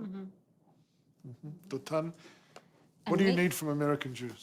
כן, מה שהייתי רוצה או זקוקה מהיהודים האמריקאים, זה שיאהבו אותנו. שיבינו, אני חושבת שזה קורה בגדול, אבל שיבינו שאנחנו חיים פה במציאות מאוד מורכבת, שלא ימהרו לשפוט אותנו על... החיים פה במזרח התיכון הם לא פשוטים לכולם, לא רק לישראל, וישראל בטח, ואני מרגישה הרבה פעמים שיהדות ארצות הברית, גם מכל הקשת, לפעמים שופטת אותנו מהר מדי, וכמו אחים לאותה משפחה, או אחיות במקרה שלנו, הייתי רוצה שתהיה אהבה, גם אם אנחנו מתווכחים. כלומר, אני אשמח לקבל ביקורת ולקבל הוכחה, ולדבר, אבל הרבה אהבה ושמחה בעצם היותנו שתי האחיות קיימות וחזקות ובטוחות בעצמן. זה ככה המחשבה שלי. Let me ask you, I'll push you just a little bit. Does it bother you at all when American Jews speak of America as at home in a sense that's equal to Israel? I mean, after all, Israel is Zion. Mitzion tetzeh Torah. This is the cradle of our story. And the idea that the language that American Jews increasingly maybe even adopt, as if there's a kind of parity between these two Jewish experiences, does it get under your skin at all? אם היית שואל אותי לפני, לא יודעת, הרבה שנים, כמה שנים, הייתי אולי אומרת, כן, זה קצת מטריד אותי. היום אני חושבת שזה מטריד אותי מכיוון אחר. מטריד אותי שאין לנו עוד את השפה שמבינה את מה שקורה. אני רוצה לקבל את האמירה של יהדות ארצות הברית, או יהדות אמריקה, גם קנדה, שהם מרגישים בבית. אני מאמינה שזה מה שהם מרגישים. And can I just say that I find it striking that, I won't name who it is, but it's an Israeli diplomat that sends his kid to the same Jewish day school where my children attend. And he said to me, my daughter has learned more about Judaism in 2 years at this school than all her life living in Israel. And I said, that is such a shame. and so I would also say there's what that we could each teach. And I'm right now not sure that who I am or the community that I serve could be fully realized Jews living in Israel right now. That's a painful and horrible thing to say, but I don't think that yet there is a life for them to have a fulfilled Jewish life in the way they see it, with the values that they carry in the world, that they're holding in Israel right now. Dotan, what Angela is saying in a way turned things on its head for a lot of Israeli Jews, right? They're thinking that we are the ones from Mitzion Tetzet Torah, from Zion the Torah is coming out. And is it possible that, how do you respond to that idea that perhaps the relationship with American Jewry can actually enrich Judaism in Israel and not the reverse? בוודאות יכולים בעיניי להשאיר את החיים בישראל. באמת כל ההתחדשות היהודית או היצירתיות היהודית שקורית באמריקה היא מאוד חשובה לנו, בעיקר באמת בצד הליברלי שמאפשר גוונים שונים של יהדות. אני מרגישה שזה משהו שיש מה ללמוד מיהדות התפוצות. יש כמובן גם הרבה מה ללמוד מאיתנו, כלומר אני לא מרגישה שיהדות ישראל היא נחותה יותר, או יש פה יצירה יהודית, שוב, אני באה מקיבוץ, בקיבוצים יש יצירה יהודית מדהימה של חגים, גם חקלאים וגם, לא רק בקיבוצים, גם בהרבה מקומות אחרים בארץ. כלומר, יש פה יצירה מקבילה ליצירה עם יהדות ארצות הברית, שהיא נהדרת ויש מה ללמוד ממנה. אבל בהחלט אני הייתי מאוד רוצה את הקול הליברלי שמאפשר חיים יהודים שונים, גם בישראל באופן חזק יותר. אני באמת מרגישה שזה הפסד גדול שלנו כיהודים ישראלים, שהמקום של היהדות הליברלית, התנועה הרפורמית, התנועה הקונסרבטיבית, תנועות אחרות, בין לבין, רצף, פחות קיים. In the lecture, I spoke about how these two homes are developing in very different conditions, dealing with different challenges. Israel in a volatile Middle East, a majority in a sovereign homeland, and American Jews, a thriving minority, but in a pretty fragmented democracy. They're welcomed, but there's a lot going on in America today. And in a way, these two homes are undergoing very different experiences, and even sometimes are in some kind of competition, if not threat with one another, right? See each other as some kind of obstacle. And I guess the challenge is, how do you sustain a sense of peoplehood in that reality? Well, I think to begin, American Jews, Israeli Jews, these are not monolithic categories. And I think that you don't have to dig much beyond the surface to know that. And so I think when we start talking in these categories, sometimes we oversimplify like what Israelis think, what Americans think, and there is such a range. And I also think that one of the things that we're negotiating in a modern era is that almost everyone is negotiating multiple identities. Some of them, like mine, are evident on my face or in my name, but people are almost always juggling those things, being a woman, being Hiloni, for, Dotan, she doesn't fit in an easy Israeli box either. And so I think that there are ways that we're all trying to negotiate that. So I guess first an understanding of the complexity of all those categories, that we're not just lumping people together.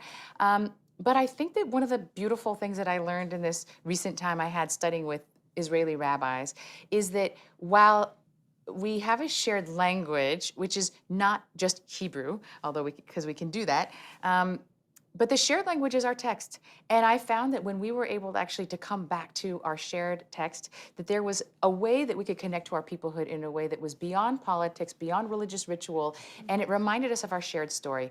And with that shared Jewish memory, I think that we can build our peoplehood. Yeah, that's a lovely thought, because in a way, what we are living out today is in a way an echo of Jews also going through different experiences throughout history, but with a reference point or arguing about the same issues. One of the ways people could define Jewish peoplehood is that Jews are the people who argue about what Jewish peoplehood is for and what it's about.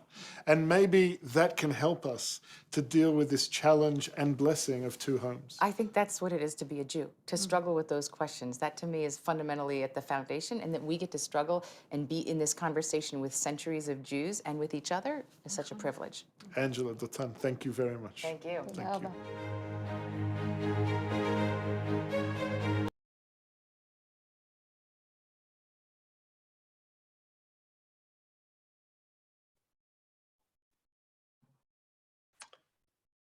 All right, so we'll take 4 or 5 minutes to discuss that discussion. I particularly want to ask if there's anybody who didn't talk between the lecture and the discussion, if there's people who would like to respond now.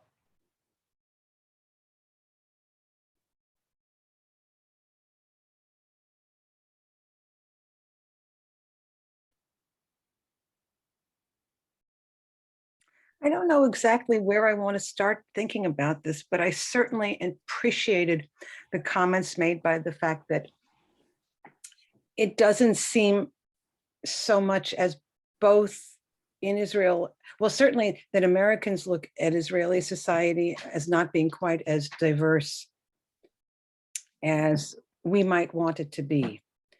And that I know from people I know very well, that they're very unhappy that American Judaism is as diverse as it is, and that there's really only one way to be Jewish.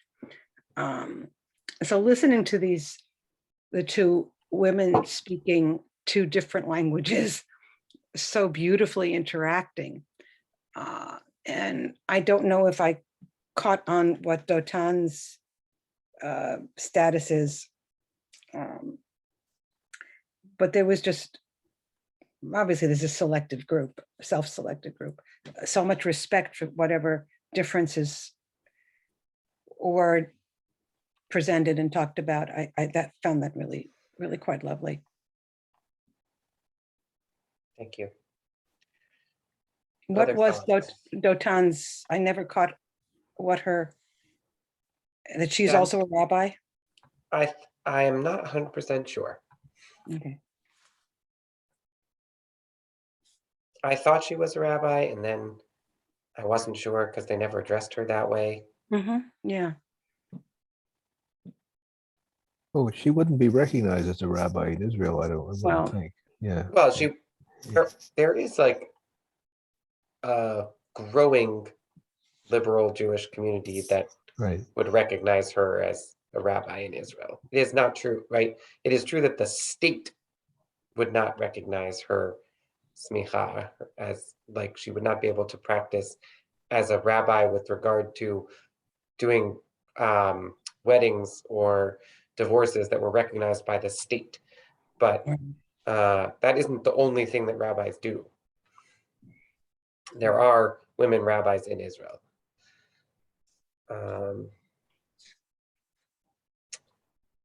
I thought the choice of having Dotan speak in Hebrew was interesting because it emphasized otherness, particularly for people whose Hebrew is not good enough to understand her. It would have come off in a very, very different way if she'd been speaking English, just saying exactly the same things. But the fact that I had to read subtitles to know what she was saying really created a sense of distance that wouldn't have been there otherwise. Yeah, I thought that too the first time, because the first time I listened to the lecture, I listened to it while I wasn't watching. And all of a sudden, I was like, oh, I'm getting, I don't know, 85, 90% of this, but it would be much easier if I was able to see her lips move. And then when I looked at the screen, in fact, there were subtitles, and I was like, oh, that makes sense. Yeah. I agree.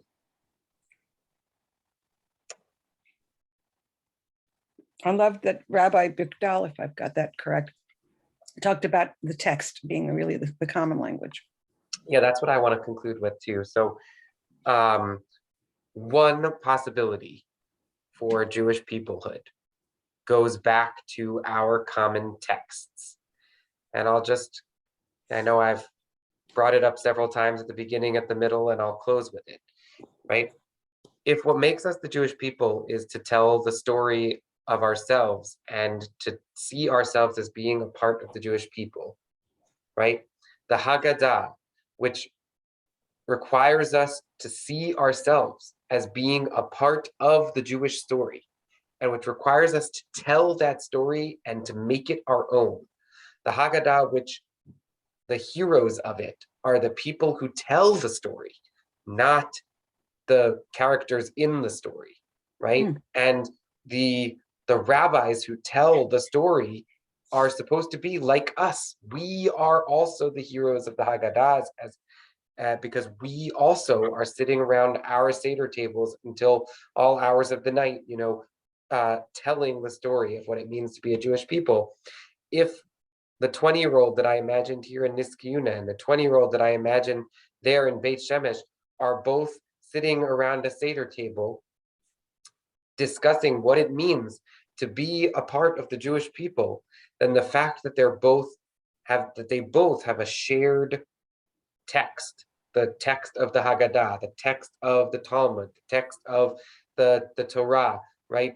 The text of the Siddur, the fact that we share these profound texts is powerful. And I do hope that a textual connection. Edith, thank you so much for sharing that the source connection. I thought she was a rabbi.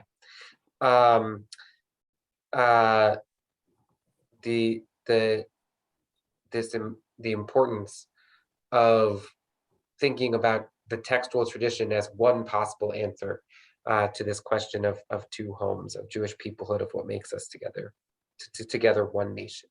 All right, so we're going to stop here tonight. It's almost 9:30. Our next class is in 2 weeks. I do want to make a plug for next Thursday night to come to the second of three opportunities to learn with Rabbi Arthur Waskow. It's particularly interesting. He has worked so hard on eco-justice over the course of his long career, and we thought to bring him right before Tu B'Shvat, so as to help connect us to the themes of ecology and eco-justice. And he's going to be speaking about Shemitah, which is very relevant to this question of Tu B'Shvat, of what it means to have a birthday of the trees, which is an agricultural custom in the land of Israel, and is connected to the other agricultural customs of the land of Israel, such as Shemitah. I am, God willing, going to be at the Rabbinic Training Institute this coming week, opportunity to do some professional development and to learn with other rabbis. And that's why I'm not teaching next week, but I'm very excited that Rabbi Waskow will be here to learn with you next week. Our next session will be in 2 weeks on January 20th, and I look forward to continuing our conversations about Jewish peoplehood, and I'd like to challenge everybody to look through your source material and to begin to look at especially what they call supplementary readings. There's a beautiful passage from Yuval Noah Harari's book, Homo Sapiens, which if you haven't read it, it's worth reading. So there's a passage from it that was mentioned in this week's lecture as part of the supplementary readings. But if you read next week's supplementary readings and do a quick look at the texts, we're going to start next time with the texts that will form the basis of the lecture, and only after we've discussed and engaged with the texts will we look at the lecture on the Judaism of being. So I look forward to that. Is it the same link as this one? Yes, this class will be at the same link that you clicked in tonight, which is everybody gets an individual link, and I will send it out again in 2 Thursdays. I'll just you'll get an email, so it'll come from Zoom, not from me, but I'll send it from the Zoom link from our synagogue Zoom, so you'll get it, and so it will be at the top of your mailbox. I'll send it sometime on Thursday morning or early afternoon in 2 weeks. Thank you. All right. Okay. Erev Tov. Erev Tov. Whew, there's a lot.